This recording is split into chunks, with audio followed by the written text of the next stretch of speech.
इसमें सूर्यदेव अपना एक अलग ही स्थान रखते हैं। सूर्यदेव को ज्योतिष में सभी ग्रहों का राजा कहा गया है, लेकिन ये राजा ग्रह जो है बृहस्पति जी जो देव गुरु हैं उनको भी नतमस्तक होता है। आपने देखा होगा जब धनु राशि में सूर्यदेव पहुंचते हैं तो वैज्ञानिक रूप से तो यही है कि पृथ्वी से सूर्य की दूरी बढ़ जाती है, लेकिन इसको यदि आध्यात्मिक रूप से देखें तो समझ में आता है कि सूर्यदेव भी बृहस्पति जी को नमस्कार कर रहे हैं, देवगुरु को नमस्कार कर रहे हैं जब वो धनु राशि में होते हैं। सूर्यदेव यदि किसी जातक के जन्म लग्न में हो, मेरा कहने मतलब है जब सूर्यदेव प्रथम घर में बैठे हों, जन्मांक में प्रथम घर में बैठे हों, तो ऐसे जातक का जो माथा होता है उसका तेज और बल कुछ इस तरह का होता है, सामने वाले की उससे कुछ हिम्मत नहीं पड़ती फालतू बात की। ये सूर्यदेव का प्रभाव होता है, या इसे दूसरे शब्दों में भी कह सकते हैं जिसका सूर्य प्रथम घर में होता है, ऐसा जातक बिना वजह माथे पर त्योरण चढ़ाए रहता है, उसके माथे पर सिकन पड़ी रहती है बिना वजह भी। तो ऐसे जातक का लगन में सूर्य होना अन्य जातकों के लिए परेशानी का कारक बन जाता है। जो उसके बंधु बांधव हैं, मित्र हैं, घर के लोग हैं, ऐसे जातक की जल्दी से किसी से निभती नहीं है, निभाव नहीं हो पाता, अर्थात उसका व्यवहार कुछ अलग तरह का होता है, कुछ अखड़ा अकड़ू, हुकूमत चलाने वाला, दूसरों पर शासन करने वाला। ये सब सूर्यदेव के गुण हैं जो उस जातक को प्राप्त होते हैं। यदि सूर्यदेव दूसरे घर में बैठ जाएं तो वह ईश्वर की कृपा दृष्टि से युक्त हो जाता है और उसको सभी गाय, बैल, भैंस, घोड़े यानी कि सभी दुपहिए, तिपहिए, चौपहिए वाहन का सुख भी प्राप्त होता है। लेकिन दूसरा घर संचित धन का होता है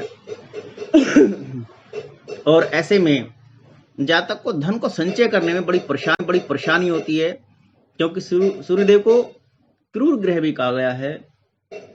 जब ये दूसरे घर में बैठते हैं तो इनका एक परिणाम ये भी होता है कि धन संचित नहीं हो पाता, योजनाएं कुछ ऐसी बनती हैं कि वो संचित धन को खर्च करा देती हैं और धन को संचय नहीं होने देती, ऐसी स्थितियां बनती हैं।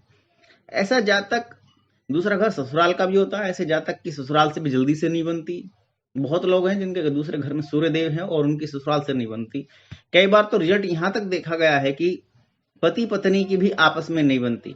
यदि सूर्यदेव दूसरे घर में उच्च के होकर के बैठ जाएं, मेष के हो जाएं अथवा सिंह राशि में सोम के हो जाएं, तो ऐसा जातक की पति से भी या पत्नी से भी नहीं बनती है, ऐसा भी देखने में आता है।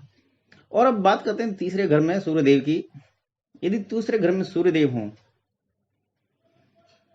तो ऐसा जातक हिम्मती, पराक्रमी, साहसी होता है, रिस्क लेने वाला होता है, व्यापार में भी रिस्क ले सकता है, तीर्थ यात्राओं में उसे भ्रमण करना अच्छा लगता है और कई बार उसको राजकोष से भी धन की प्राप्ति होती है। हो सकता है ये गवर्नमेंट जॉब में भी हो, ऐसी भी संभावनाएं बनती हैं। अब चौथे घर की बात करें तो चौथे घर में हैं तो ऐसे जातक का स्थान परिवर्तन हो जाता है, अर्थात ऐसे जातक का भाग्य जब स्थान परिवर्तन कर ले, अपने जन्म स्थान से वह दूर चला जाए, तब उसका भाग्य उदय होता है। क्यों? सूर्यदेव एक प्रबल ग्रह होकर के घर में ही विराजमान हो गए। चौथा घर घर का होता है, गृह सुख का होता है।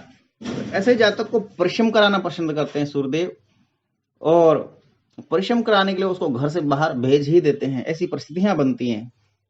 कई बार संपत्ति से संबंधित विवादों में लड़ाई झगड़े, मुकदमे इत्यादि की स्थिति उत्पन्न हो जाती है और कई बार ये ऐसे अवस्था में आ जाते हैं जिसके घर में चौथे घर में सूर्यदेव होते हैं, तो ऐसा जातक स्वाभिमान को ठेस पाता है। कई बार अंतस में शांति नहीं रहती, उद्विग्नता रहती है, मन खिन्न रहता है, ऐसा भी रहता है। अब 5वें घर में यदि सूर्यदेव हो जाए तो क्या होता है? इसका बड़ा अच्छा फल है, बहुत ही अच्छा फल है। अभी कभी देखा नहीं है मैंने, लेकिन लिखा तो यही है कि ऐसा जातक प्रत्युत्पन्नमति, एक तो उत्पन्नमति, एक प्रत्युत्पन्नमति। प्रत्युत्पन्नमति होता है, प्रत्युत्पन्नमति अर्थात जो कारण उत्पन्न हो रहे हैं उस कारण को समझने वाला। तो ऐसा जातक गहरे गूढ़ और अप्रत्याशित जटिल कॉम्प्लेक्स सब्जेक्ट्स को आसानी से समझ पाता है, समझने की क्षमता रखता है, उसकी व्याख्या भी आसानी से कर सकता है। जब समझ जाएगा तो दूसरे को समझा देगा। इसका मतलब है कि ऐसा जातक यदि पंचम घर में सूर्य हो तो जातक चिकित्सक बन सकता है, इंजीनियरिंग लाइन में जा सकता है, कंप्यूटर फील्ड में जा सकता है।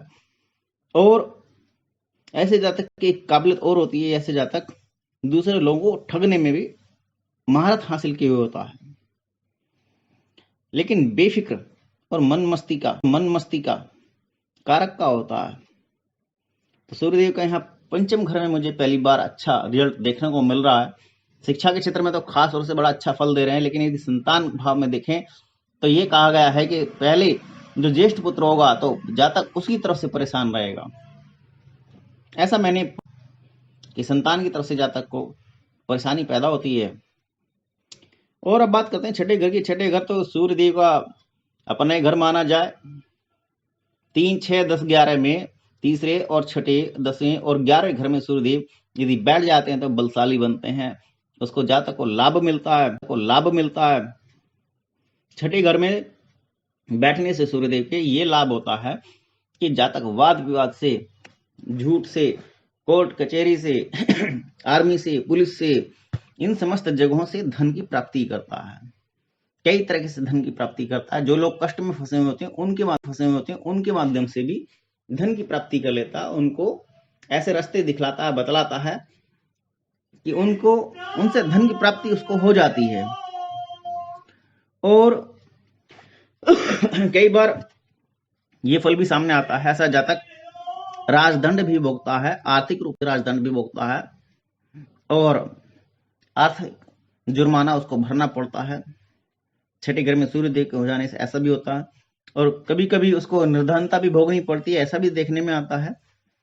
और यात्रा में ऐसे जातक को सावधान रहना चाहिए। और ऐसा जातक ज्यादा लंबी यात्राएं करे तो अपने लिए सावधानी के सभी उपाय करे, क्योंकि उसको यात्रा में कष्ट होने की परेशानी रहती है। अब बात करते हैं 7वें घर की। 7वें घर जो होता है पत्नी का घर होता है, ग्रह या पुरुष पत्नी की जन्म पत्री ले लें यानी कि स्त्री की जन्म पत्री ले लें, उस घर में 7वें घर में जहां पति का घर है वहां सूर्यदेव विराजमान हो जाए, अर्थात पति और पत्नी दोनों के लिए ही सूर्यदेव का सप्तम भाव में बैठना। तो शनिदेव बलवान होते हैं, या सूर्यदेव बैठ करके कुछ नेगेटिव रेज इस प्रकार पैदा करते हैं कि पति और पत्नी की आपस में बन नहीं पाती। ऐसे लोग आपस में पति पत्नी की खटपट सदैव बनी रहती है, एक दूसरे को पसंद नहीं करते, दोनों का अहंकार आपस में बार बार टकराता है, दाम्पत्य जीवन में कटुता उत्पन्न होती है। कुछ लोगों का देखा है कि विवाह विलंब से होता है और कुछ लोगों को वैवाहिक सुख बड़ा कम मिल पाता है। बाकी और सब अन्य ग्रहों की परिस्थितियों पर भी निर्भर करता है।